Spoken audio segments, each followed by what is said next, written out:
Hello, my name is Christine, and welcome to the latest episode of Building with Claude Code, where we're going to take a tour as we continue to build on our subscription manager web application. And we have done a lot of work on setting up the offline functionality or the local first for our web app. And I want to skip some of the functionality that is in the actual plan itself and jump to the back end.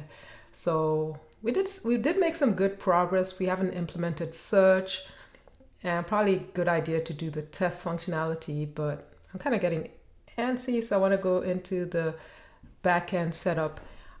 I moved things around from what the implementation details look like before, and I've just rearranged it to move the terso bits after the NestJS project is initialized.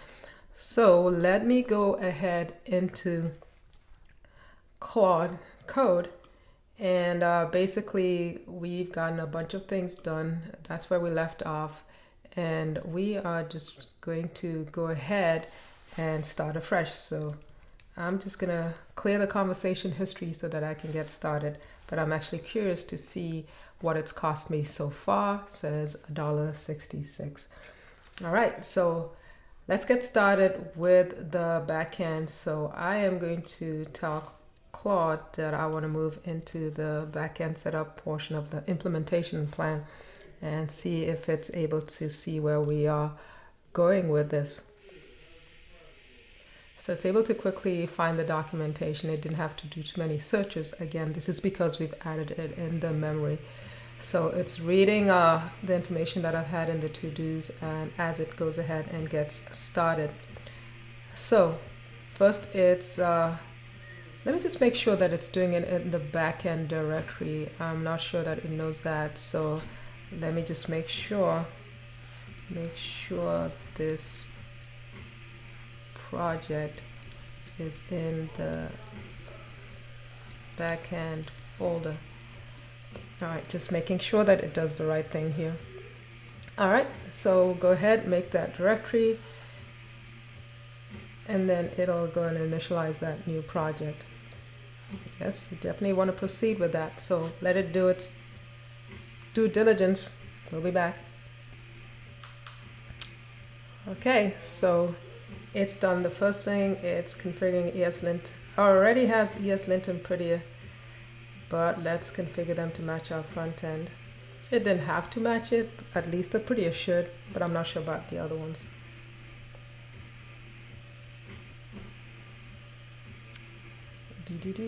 Okay, add some more things. Why not?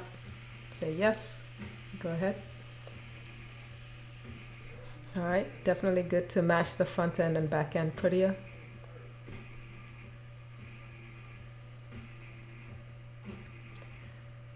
Gotcha. So now we're moving into the terso connection, and in this case, terso works on a libsql client, and yep, definitely want to go ahead and do that. And again, where we're going to be using the terso is for a way to persist what we save in the in-memory store.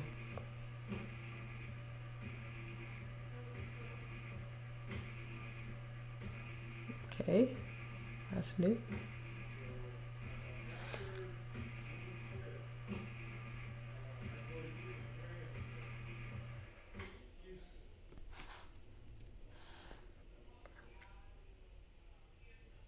Okay, so it's creating that module, the database schema, the service, etc. And then it's generating this end file that can be used for setting up the connections to terso. And then it's creating one that that's going to be using for my local one. So yes, definitely want to do that.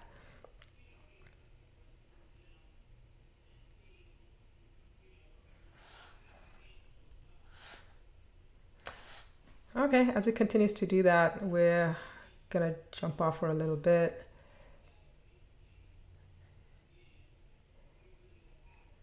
Okay, gotcha. Database module. I'm gonna be doing a lot of enter. So I will pause until it's all finished, unless anything interesting happens.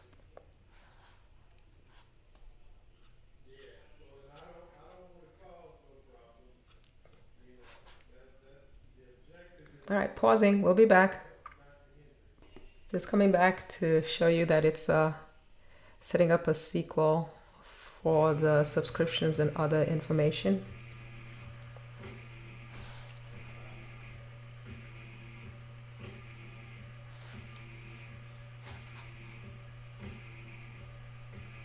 And then it's got some initialization script that can be run.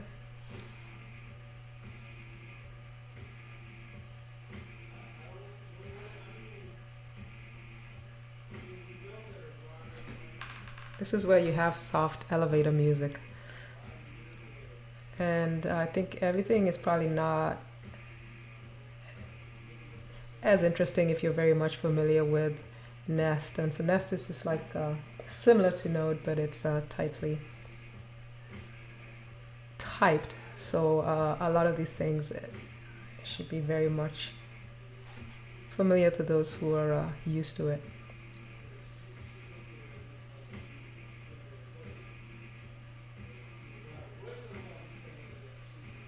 Okay, so it says set up a simple authentication for a single user. Do I really want to do this? Yeah, why not? I know at some point I might have to change the front end for that. But let me go ahead and do this.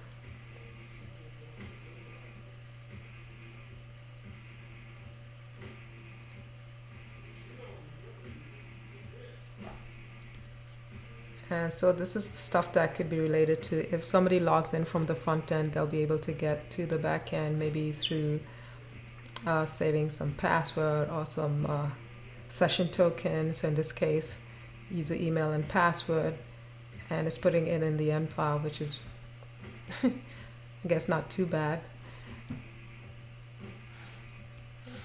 So we're gonna update the end example. Obviously, when you do make a really good app for this, like a production ready quality app, you're definitely gonna do something better in terms of authentication.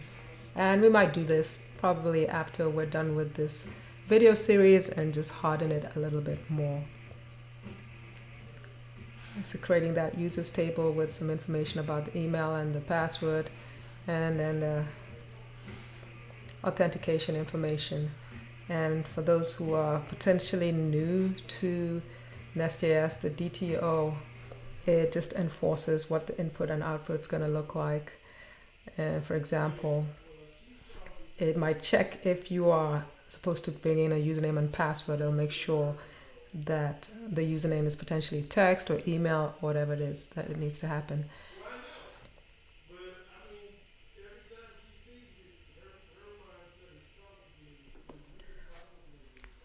So it was doing a lot of fun stuff in the back end, and just needed to skip a little bit over that. But at this point, it's finished initializing a NestJS.